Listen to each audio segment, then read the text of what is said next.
की पैंट गीली होती है। तभी एक विशाल मकड़ी झपटती है और एक लड़के को सीधा पकड़कर मार डालती है।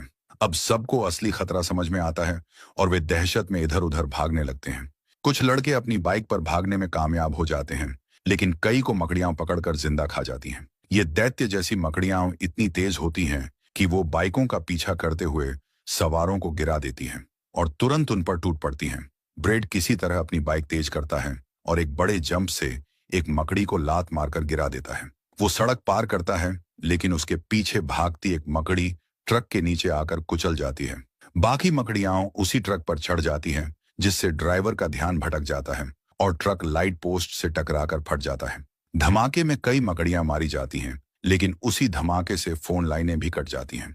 ब्रेड सोचता है कि उसने मकड़ियों को हरा दिया, लेकिन तभी झाड़ियों से और भी मकड़ियां निकल आती हैं। वो फिर से बाइक भगाता है और गलती से खदान के अंदर जा घुसता है।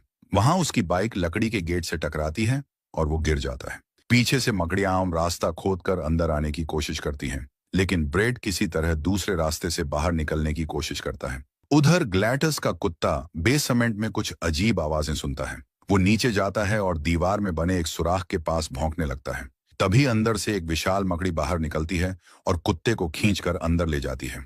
कुछ देर बाद जब ग्लैड्स को अपने कुत्ते की आवाज नहीं आती, तो वो नीचे जाती है। वहां उसे कुत्ते का बेल्ट सुराख के पास पड़ा मिलता है। वो अंदर झांकती है तो देखती है कि उसका घर सीधे खदान से जुड़ा हुआ है।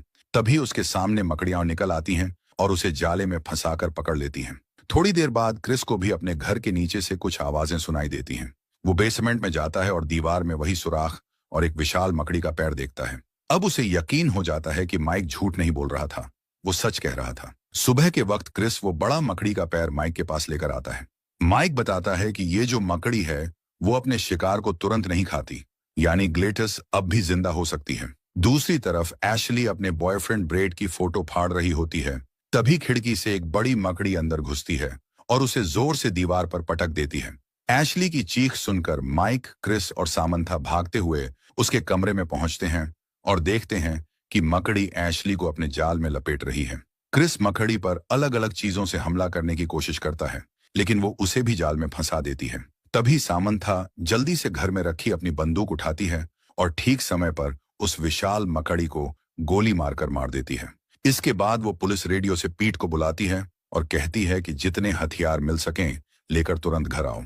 दूसरी तरफ खदानों में ब्रेट अब भी बाहर निकलने का रास्ता ढूंढ रहा होता है। तभी उसे एक मरा हुआ मजदूर दिखता है। पास में बहुत से लोग मकड़ी के जाल में लिपटे पड़े हैं, जिनमें से कुछ अभी भी जिंदा हैं। वो डर के मारे देखता है कि कैनुएला नाम की बड़ी मकड़ी जिंदा इंसानों को खा रही